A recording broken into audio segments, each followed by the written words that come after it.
All right. The 4 lines from the bottom, right? Line begins pnimi.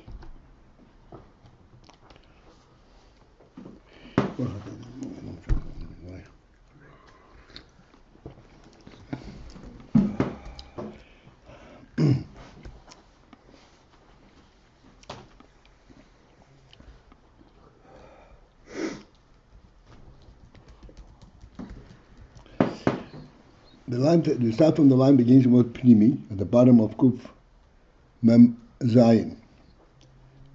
5 lines from the bottom.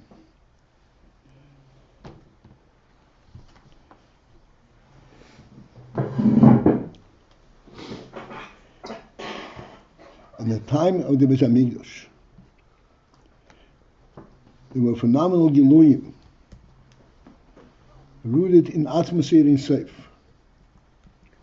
And all were able to see and to appreciate it.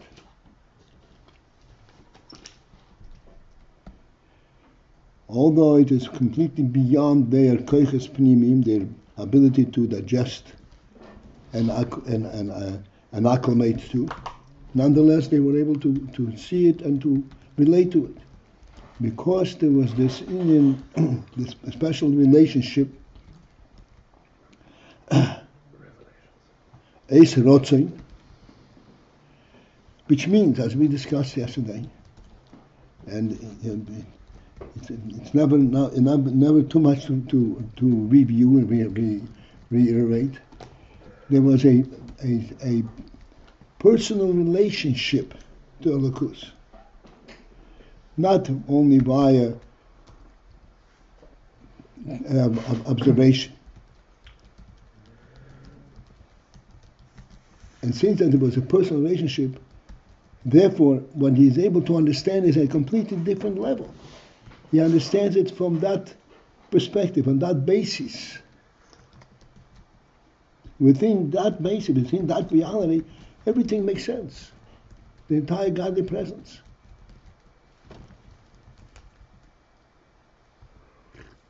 He's saying it was not conceivable, but it was seen. And it was accepted because godliness was real.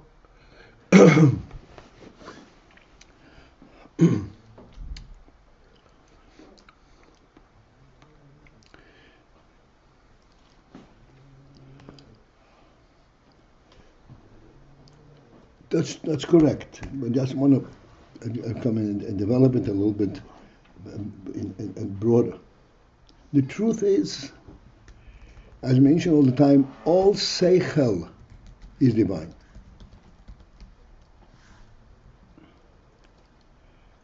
And if I may say so, the proof of it is simple.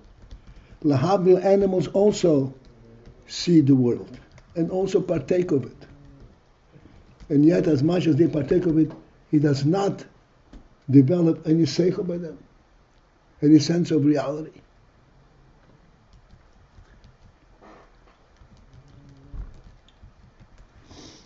Observe the bird. The birds build nests for their young.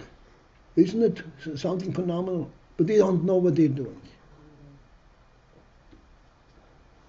They need even knowledge of the sechel, which is something which is a divine gift. What is this divine gift based on?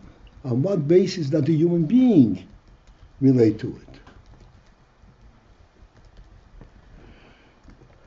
A human being relates to it not on the basis of what he is in the world, on his world orientation. He relates to it on the basis that he himself belongs to this Creator.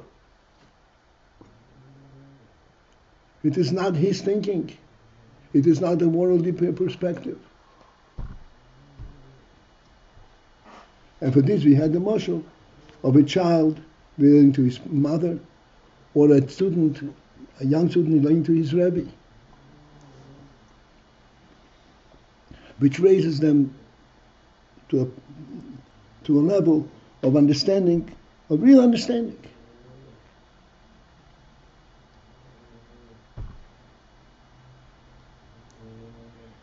it's phenomenal. It's very impressive. You go into a cheder, a young people learning Gemara, and they are debating the Gemara and asking kashas, and in right form, and not just playing a game. They really know what they're saying. Where did they get this kind of understanding?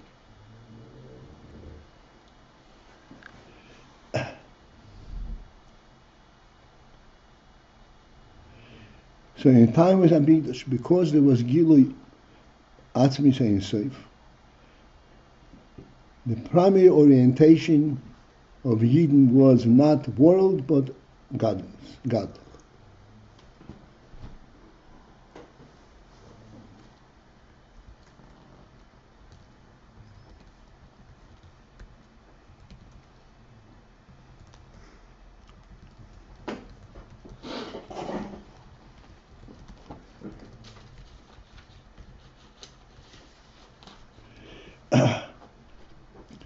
Okay, so we'll start from the line begins with the word pnimi, that is 6 lines from the bottom. In the middle of that line, the okay, because there was a union from yichud pnimi, which means there was a pnimizik relationship between the creator and the created. Therefore, because there was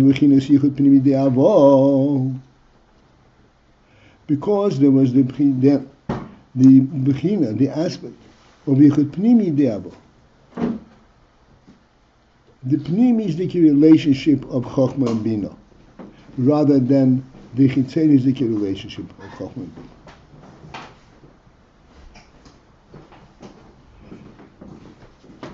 To put words into this insight. Normally, you all know what Chokhmah bin. Chokhmah is much higher than bin, like sight and understanding, and deciphering what you see. Sight is a direct observation. Sight clearly, you see it not because it makes sense to you to see it, but because you show something which is the truth itself. You don't know where it's coming from. It does not explain itself. That's sight. And if we examine the whole phenomenon of sight, we are not shocked or impressed by the fact that we can open our eyes and observe a periphery, unlimited periphery.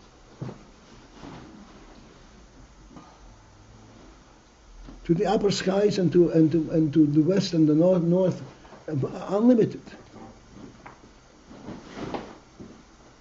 Because this is something which lifts us to a different reality. To remain on this call, press 1. We see it because the Creator sees it and He's showing it to us. We see it from His perspective. Oh, this is His truth. This is not our world. Our world that we orient ourselves does not contain this kind of reality.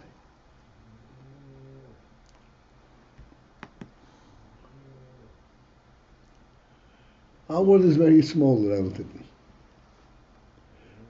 and yet in the ear we can see the world as God perceives it, as God creates it. This observation, this experience is what bestowed to us.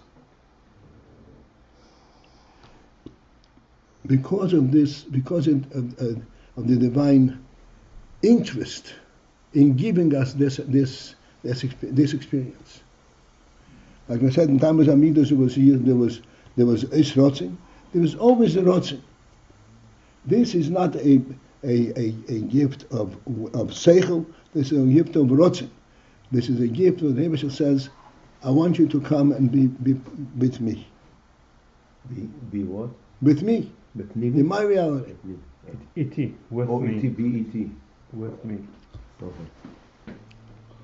Understand my Torah. That's what Torah is called, Torah's Hashem. Torah's Hashem is given to the human being. After it's given to the human being, it's called Torah's Hashem.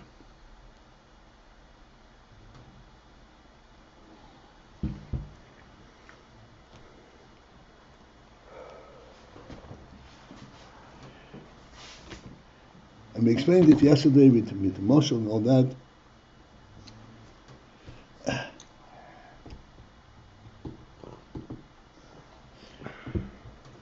Again, we're on the line, 5 lines on the bottom. The line begins, how teacher say that Gam b'chinas yichud chitzeni diavo. Even in yichud chitzeni diavo, even when Chochmah and Bina come together on an external relationship, where Bina knows Chochmah from its perspective, it begins to decipher what's contained in Chochmah. What? What relationship? On the Chitzenius, on the world level, on the Chitzenius level. Okay. Even there, they recognize the oil that's contained in it. Like I just finished saying, we open our eyes and we observe our physical world. And we are seeing a world without end. It's a world.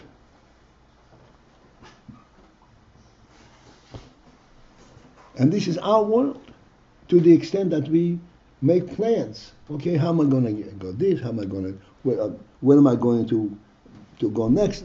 It's our world. It's not a world that is in a different reality. It's in our world. Like it says in the Pasuk, Puruvu milos ha'aretz, fill the earth, v'chipshuha, and conquer it. Do not be mispoiled, do not shy away from going any place on earth. Even if it's in a completely different realm. The Atlantic Ocean, on the other side there is a Pacific Ocean. It's all yours. Do you perceive what that means? It's all yours.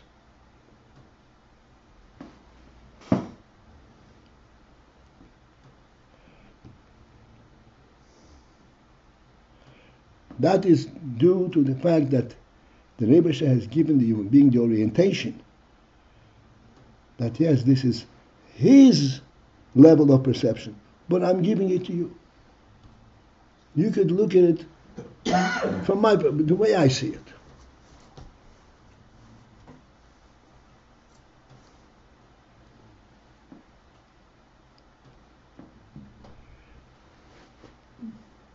The whole world is speaking about Columbus. You know what Columbus was? What's the big deal? He took a boat and he went across the ocean. The whole daring perception to venture into the ocean and go on the other side of the ocean is mind-boggling.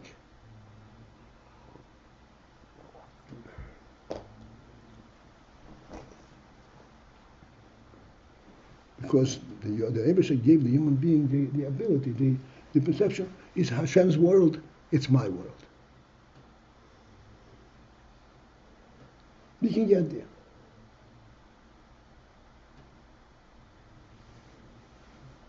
You have to understand, traveling then was a completely different story than today. They depended on the wind to carry their boats. The wind can go either direction. So they devised the means by which we can utilize the wind and direct them in. They know where they're going. Wherever they look, they see the ocean. There's nothing else. They knew there has to be something there.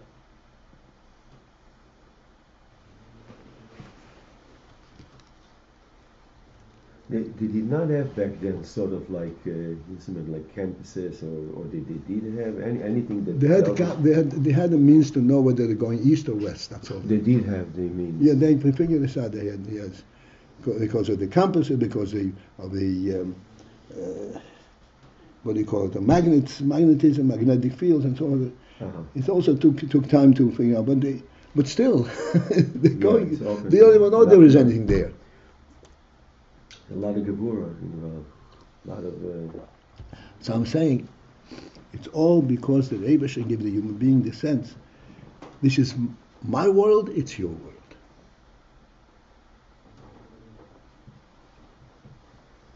And it's you to investigate it.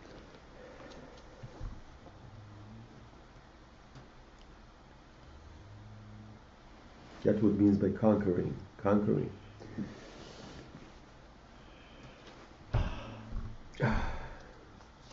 Okay, towards the end of the fifth line from the bottom. V'chein b'elomes ha'elyonim. So far we spoke about the way it is in Chetzenis in this world. The similar thing, b'elomes ha'elyonim in their upper worlds, in the time of the Beit HaMikdash. Haya hariboy b'yoser. Then there was the increase, the excess, b'yoser, an extreme. Then there was extreme greatness in Oimas Elyon. Ukmayim Razal Chagig Daf Yud Gimel Beis Hadik Razal Yemonu says in Chagig. This is a Gemara that brings it down to us. Kosev Echad Eimeir. One posuk says Elef Alofim. Elef Alofim. That's a posuk in. I should say here where it is. Elef Alofim Shamshul. Thousands of, in other words, Elef Alofim, thousands, a million Malachim serve him. Shamshul. Because of Echad Eimeir. But then there is another posuk says.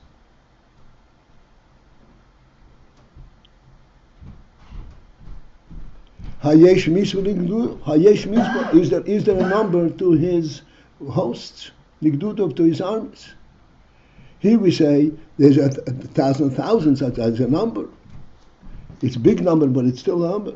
And another part says Hayesh Mitzvah, is there a number? This is a condition between two psukim. The Gemara answers, Kam Bizman Shavtam Yiddishkayim.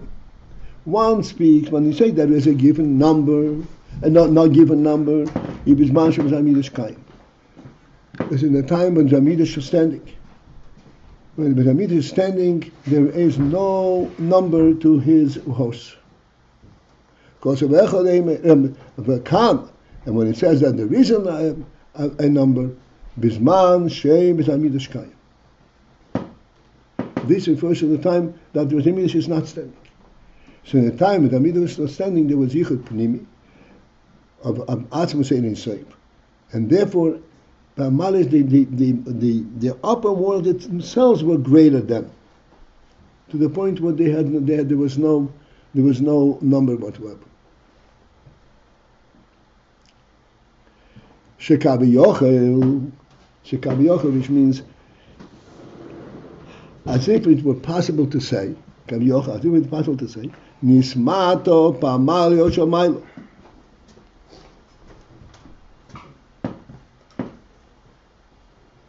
That the Shemaila means the court Shemaila, the court above Nismato was reduced, became small. In time of Hamidash it was unlimited. At Hamidash it was a number, a bit, but in Nismat Pamal Shemaila the court of heaven became smaller.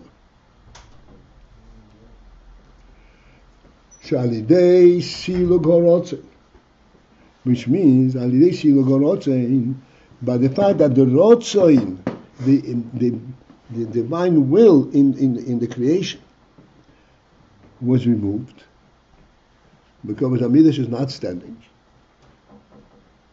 Therefore, it is all worldly, there is no godly presence in the world. Therefore, Nismato.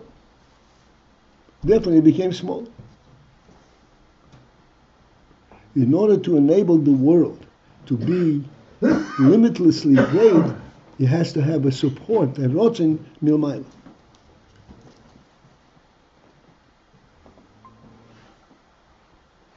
Because this huge worldly definition of the Elef Alofim, the Hayesh Mitzvah, this is, the world cannot conceive it, cannot relate to it.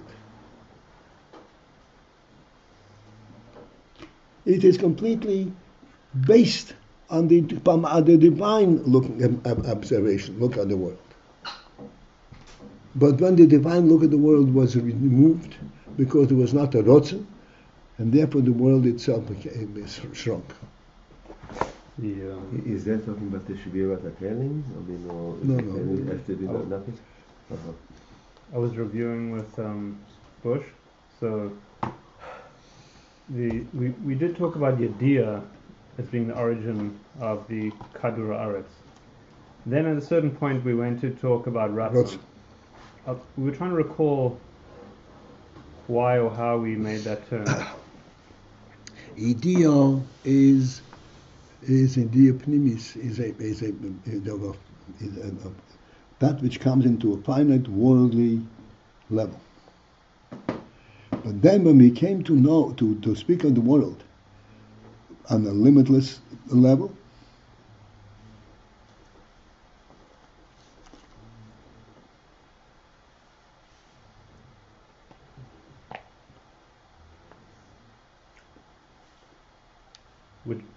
which was some. Then we said this was buttressed by the Rotz. Oh, we started alluding to a cause that preceded Yediyah. That's right. Okay, and it's not our topic. It's not one of our main topics, but the Siluka Ratzon right here. I mean, Ratzon is so kind of makif, removed in its influence. Why would it be Siluk or? Siluk or Rotzin means when the world no longer represents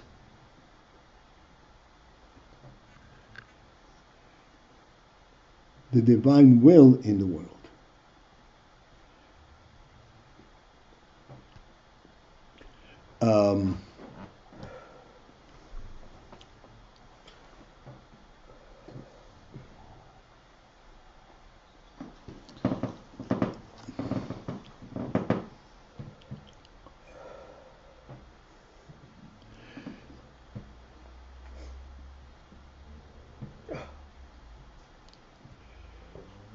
There was a story in the Chumash. It's called Der Hafloga. Yeah. What is Der Hafloga? Right after the Mabul, the Rebbe had saved them from Mabul, had shown them such grace, and they got together. They decided, we don't need the Meibash's support. We will build a world that will stand on its own. How so? We build a tower. Even though we have a limited view, but we build a tower high enough that we'll be able to see it from any place in the world. And thereby we'll have the entire spread, the entire limitless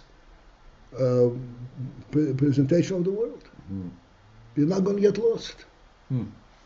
Centralized government. We'll be governing We will completely contain ourselves. Yeah, we don't need godly supervision. We need God to tell us where are we. We know where we are. Wherever we are, we know where we are. And they created this, and they started building this tower. And Hashem said, in His grace, if God forbid He will let them pursue their plan, it would have been disaster. Hashem said, "You can't let them. I'm not going to let them. Not because I get them. I have rachmanos on them."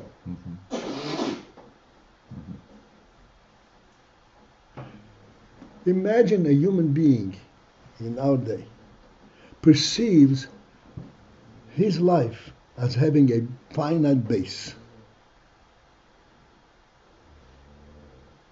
He lives because he eats potatoes. And that's his life. This is disastrous. We see that that's the present day perspective. It's not a perspective. They go into that. They're looking for it because they want to have an independent view, but they can't. It's not going to be allowed into them. So we're saying on account of this attempt, on account of that, Hashem was like, what? He removed his will. He was like, this siluk over here is. So at that point, when the human beings wanted to dissociate from him completely. So for a moment he said, okay, let's see what happens. And it was a disaster. Uh-huh. Of course, he didn't let the world be destroyed because he came back and he captured it again. But for the moment, it was a disaster. Yeah. We do have in this explanation that all is originating by him and all is through his idea, and yet enough autonomy is granted below, however you want to describe it, so we can kind of go off the track. Autonomy that's granted below, this is, okay, let's delve into this for a moment. We did touch on it before, right? We had the idea of everything's through his idea. How would something occur that's not favorable to him? You kind of looked at this before, but it's just a very Look what happened in communism. Yeah, you may think that nothing unfavorable could occur because everything's under his. It's not under his. They dissociated themselves from that. I know, but that ability to dissociate, you may think that they'd fall out of existence as soon as they disassociate. But no, It did go out of existence. Ultimately, Lefi history, there'll be not even a footnote. That's fine. But for some moment, right? No, the footnote there is, but they made it impossible for them to pursue life. Yes. But he came back to right, save but them. we are saying damage gets done, which is kind of interesting. What? That some kind of damage gets done. People are enabled to disassociate and build the tower. Okay. Right? That's kind of interesting. One second. It remains a divine world. You cannot do damage to the world. You can do damage by blinding yourself to what the world to it, and therefore you're creating suffering on your own volition. But you cannot damage the world.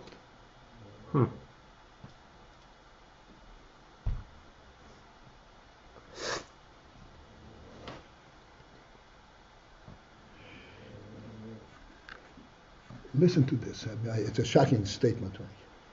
People who Rahman take their own lives. I got enough. Rahman take their lives. Do they damage their neshama? Yes, no. They cannot do that. Cannot do that. The neshama stays alive, and the neshama suffers, and the Rebbe has to cleanse it and raise it up. But the neshama is there. Interesting. No damage done. They can damage only the body, only the worldly part. And on account of that, he can for momentarily remove his. So the Rebbe had given the human being. This is the big phenomenon. The Rebbe had given the human being. He says, he gave the human being jurisdiction over his life, because the Rebbe wanted to create a human being, a full creature. So that if a human being gets to know Hashem, he really knows Him. He knows Him from his own perspective. That's how it's superimposed upon him.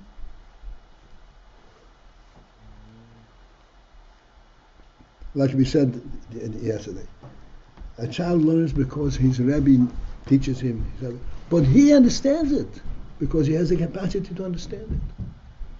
The Rebbe relationship only enables it, that inner capacity to surface.